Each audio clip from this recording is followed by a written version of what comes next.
Hello, my friends, and welcome to the Mid-Career GPS podcast. I'm your host, John Nerrell. This is the show for mid-career professionals who feel stuck, undervalued, or unsure what's next, and know that doing more isn't the answer. Here, we focus on how you show up, how you make clear decisions, build influence, and take control of your career. Let's get started. Are you afraid to negotiate your job offer? I mean, come on, who isn't? Well, here's what you need to know before you say yes. And this episode is inspired by the most commonly asked questions I get when it comes to negotiating or ultimately saying yes to that job offer. And in a job market and an economy like this, it is understandable that you may, and I'm going to use air quotes here, feel like you have to play it safe and don't want to push back a little bit. But here's what I want you to know. If you've gotten a job offer, the company wants you. The company has selected you. And the company has invested significant time in getting you to this point. And so if you're immediately inclined to just say yes and accept the offer because you're afraid of asking for more, I hope these 5 questions will help reframe some considerations or thoughts you may have about negotiating. And ultimately, let me just say this. You are going to make the best decision for you. Any negotiation, you get some things, they get some things. Everybody is happy and you move forward. So what I'm providing here today is simply a frame of reference and some guidance, but you will take what you need to do to make the best decision for you because every negotiation, every job offer is specific and individual to you. And so this is just a broad conversation today in terms of answering some of these common questions that I get. All right, so here's question number 1. John, why am I so afraid to negotiate my next job offer? The key word here is afraid, and fear typically comes from one of 3 places. Fear number 1 could be losing the offer. Many people believe that the job offer is fragile. And so they think, okay, if I go and I counter and I ask for more money, they'll just go ahead and move on to someone else. What I want you to know, and I know this from my own experience, organizations expect some level of discussion. They're going to expect a counter. They're going to expect some questions. And let's acknowledge that they didn't spend the last few weeks or months interviewing candidates to just quickly walk away over a professional conversation. Fear number 2 is being perceived or viewed as a difficult employee. High performers often build their careers by being agreeable. You solve problems, you help people, you don't want conflict. And so negotiations can feel like it's this uncomfortable relationship because you're advocating for yourself. If you've done your research and you know what you are worth in your industry and in the job market based on your experience, what I want you to consider here, there is nothing wrong in professionally showing up and having that intentional conversation to say, this is what I believe I am worth in the market based on this experience, this research, these accomplishments. How do we get to this number? The third fear is one that we admittedly all deal with. It's called imposter syndrome. Where imposter syndrome shows up in the job negotiation process is where your brain takes you to certain questions. What if this is the best I can get? What if I'm already, quote unquote, lucky that they offered me the job? When that happens, when those thoughts creep in, Mid-career professionals and people in general, but they often negotiate from a place of fear instead of a place from value and service. Remember, they made you the offer because they believe you're the best candidate to help them solve the problems they need to have fixed to move the company forward. You don't need to earn the right to negotiate. The fact that you've already gotten the offer proves that you've earned it. Show up professionally, respectfully, competently, and confidently, and negotiate that offer from the value or the transformation you are going to ultimately provide for that company. Question number two, I often get asked a lot, and it's a very specific question. And people say to me, John, what should I absolutely not do? And oftentimes the first thing I want to say is, don't be a jerk. Now, I'm saying jerk because you might have small kids in the car, things like that, right? But don't be a jerk.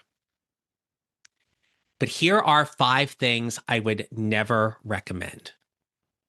Do not negotiate the job offer before you have the offer. Your leverage begins after they've chosen you. If you've already started to negotiate, you are way ahead of the process. And essentially, I like to say you're showing your hand. Well, I really need this flexibility, or I need this amount of income and things like that. Do not negotiate before you have the offer. Once you have the offer, game on. Number 2, don't accept the offer immediately, even if you love it. Be calm, be assured, thank them for the offer. Say, great. Can I have the weekend to review the offer? Can I get back to you in 2 business days? Number 3, do not make the job offer about your bills. This one's a hard one, especially right now with everything we're going through. Nobody pays you based on your expenses. They pay you based on your value. Number 4, don't threaten them. I have seen both on the hiring side as well as on the coaching side that some people will take an attitude that they're approaching the job negotiation much like they're conducting a car sale or purchasing a car. They'll think if they can just be really abrupt and threaten in some way and be like, if you don't give me what I'm asking for, I'm walking. You never want to say that unless you are genuinely prepared to walk. Quick story. I had someone whom I had worked with in a previous organization, and they were high performing, high potential, highly valued. And admittedly, they were worth a whole lot more in another industry, or another organization, basically just because of how we were structured. And so they come into my office one day and they say to me, and this was after we had gone through performance reviews and promotions and cost of raises and those kind of things. And they said to me, I could make double somewhere else. And my response was, great. How do I get you to leave? How do I help you leave here so you can get the money you want? And they looked at me and they were just stunned. And I said, no, I don't mean that in a bad way. I don't want to lose you. But you're right. You could be paid more elsewhere. I don't know if you can get double what you're making here, but you can get paid more elsewhere. So if that's your goal, then let's put a plan in place for you to go ahead and do that. And they quickly started backtracking. And I said, oh, wait a minute. You had a conversation with somebody. And you thought if you came in here and you played hardball, that we would just acquiesce and be like, okay, we'll pay you more. That's not how this works. You're not in a position with enough leverage in order to do that. And the biggest takeaway from that entire conversation was, and I'm so grateful to have had this conversation with this person, because The insight they got was unless you are genuinely prepared to walk, don't threaten.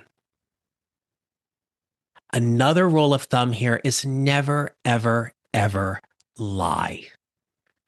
Don't invent competing offers. Don't inflate numbers. Don't play games. Your ability to show up and professionally negotiate your contract is a true representation of your brand. And to show up, you need to protect and promote it. Okay. Your professional negotiation is built on credibility. If you're someone who's lying, being deceitful, or being dishonest in the entire negotiation process, somehow or some way, it will come back to bite you. So don't lie. I will make a reference at the end, but this isn't the first time we've had a job or salary negotiation conversation on the podcast.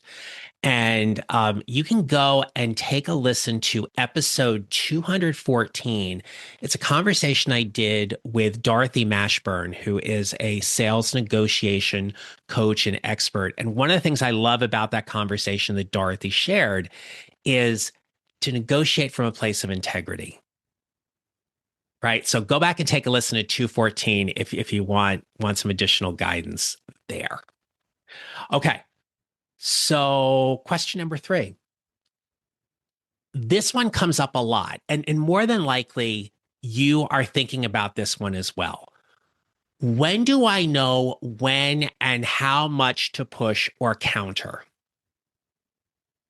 And this is where many professionals get stuck in the negotiation process.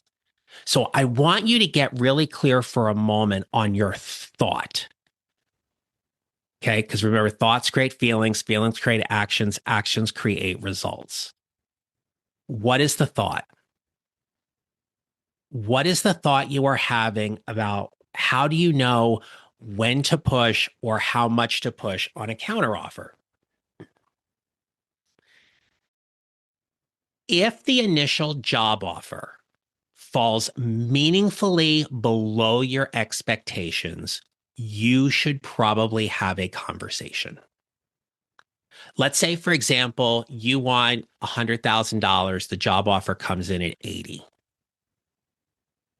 Don't counter because you want more money. Counter because you have a reasoning or evidence or a rationale.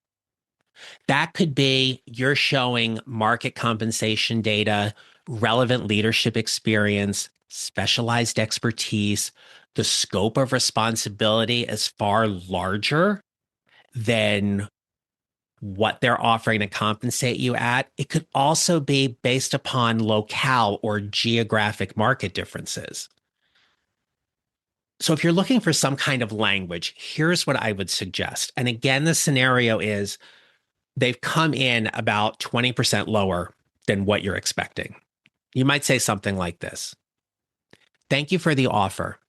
I'm excited about the opportunity. And based on my experience and the scope of the role, I was hoping we could discuss compensation closer to $100,000. I'm going to say it again. Thank you for the offer. I'm excited about the opportunity, and based on my experience and the scope of the role, I was hoping we could discuss compensation closer to $100,000. Notice what isn't there. There's no emotion. There's no apology. There's no defensiveness. There is just a professional discussion. From there, you have to listen. How do they respond? What are they countering with? What are they offering? There are other things you may be able to bring up that could help get that number closer to where you want in the counter. It might be things like having a conference or professional development or education budget, getting more time off. There could be a retention bonus.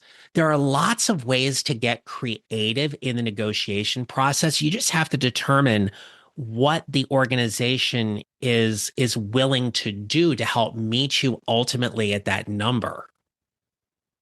But I've coached people where in the past they have gotten a job offer and they said, there's no way I can live on that amount of money. Okay, let's acknowledge that's not the organization's problem. You're having a business transaction. They have said to you what they believe you are worth in this particular role. You are going to make a counter. That counter needs to be evidence-based. It needs to be research-based. And it needs to be very clear and clean about what it is you're asking for. I want in my previous career before I had my coaching business, I remember going through a negotiation with an organization and we were about 2.5 weeks into the whole negotiation. And we were down to a couple of $1,000. Full transparency, couple $1,000. That was it.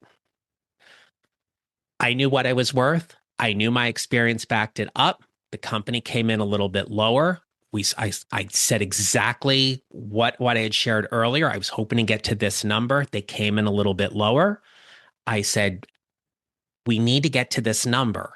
How do we get there? And what came up was a retention bonus.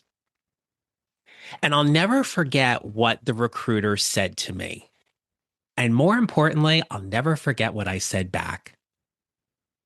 The recruiter said to me, I want to be very clear with you that the longer you drag this out, the less interested we may be in hiring you, and you may end up losing the offer. Now, was it intended to scare me? I don't know. Was it intended to get me off my game a little bit? I don't know. But I was willing to stand up and advocate for myself. And my response was this. I'll acknowledge that as long as you will also acknowledge that this doesn't look good for you either. We are at a point where we are discussing $2,000. The longer you are taking to decide that is making me question whether or not I want to come work for you. How do we close this gap? No emotion, no apology, no defensiveness. I shared my thought in the moment.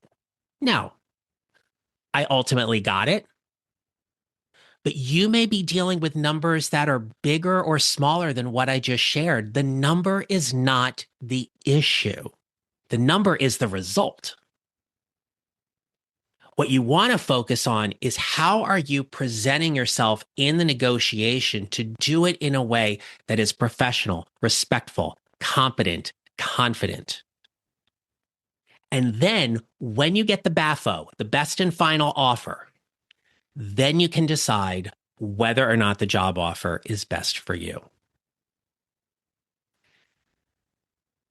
My last question I often get is this. How do I know when a good offer could be better? And that's such a difficult question to answer because hindsight really is 2020. And you're always going to play Monday morning quarterback after you get the job offer and go, well, maybe I could have gotten this or I could have gotten a little bit more. Many people focus only on salary. I want to give you 5 areas for consideration in terms of when you know a good offer could be better. Look at your base salary. Money's important. We know that. Look at the bonus structure, if you have one. How realistic is it for you to obtain your bonus? Look at your benefits. Look at your health care, retirement matching, paid time off, professional development, education. Number 4, flexibility. We know with many companies wanting people in the office 5 days a week post-pandemic, that remote work, hybrid arrangements, schedule flexibility, especially if you have kids you are taking care of, you have aging parents that might need you to run them to a doctor's appointment here or there.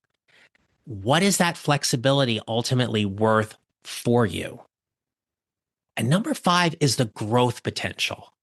And I do an exercise with my clients to essentially look at a 5-year projection. And we look at it in terms of what is your lifetime earning over those 5 years? Would you rather make $5,000 more today or position yourself with a potential advancement that could essentially earn you $50,000 more over the next 5 years or 3 years? Look at your lifetime earnings in this time you might be employed within that company. Sometimes the better offer isn't the higher offer. It is the offer that creates the greater long-term opportunity.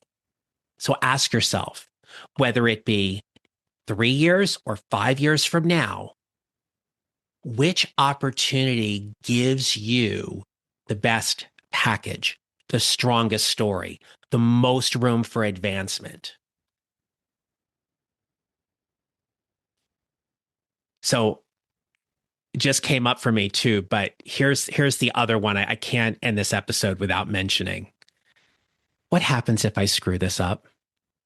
What happens if I say something in the negotiation and I mess it up?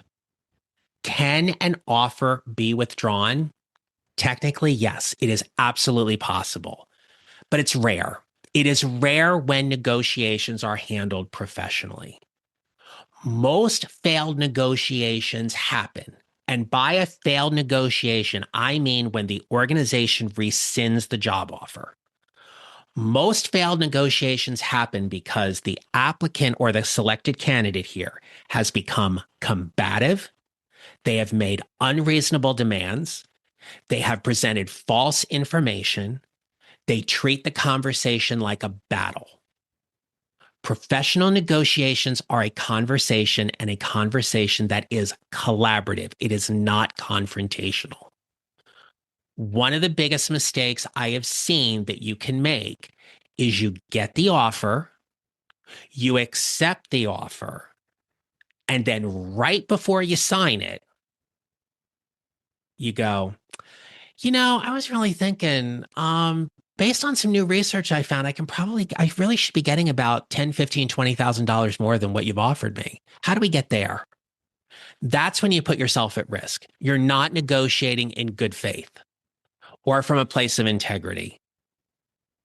So I love the phrase clean and clear. It is a phrase I use quite a bit, and it is about showing up from a very genuine and authentic place to ensure that what you are looking for in this negotiation process is you're getting something and they're getting you as the talent to come into the organization. That number is just an exchange of value. Okay. Let's just say things don't go perfectly. Let's say you misspeak, it gets a little testy. Um, the outcome is rarely catastrophic. The company may tell you no. They may say this is the highest we can go. They may offer a different solution. That is merely information. A successful negotiation is not necessarily about getting more money. It is about making an informed decision with confidence. In the Show Up Leadership Lab, we talk about having intentional conversations. The goal of an intentional conversation is to move the relationship forward. Salary negotiations are exactly that. We're going to move the relationship forward. We are going to get the information we need to make that informed decision with confidence. Now, if you want to know more about the Show Up Leadership Lab, this is my monthly membership program. You can check the show notes. You can go to my website, johnneral.com/show up. You can learn all about it. It is a monthly membership for $47. July calls are launching and starting. We have 4 calls a month and love to have you as part of the lab. So you can come in for a month. You can come in for however long you want, but definitely feel free to go ahead and check that out in the show notes or johnneral.com/show up. All right. I promised you at the top of the episode, there were 2 previous salary negotiation episodes I wanted to call out. I already referenced episode 214 with Dorothy Mashburn.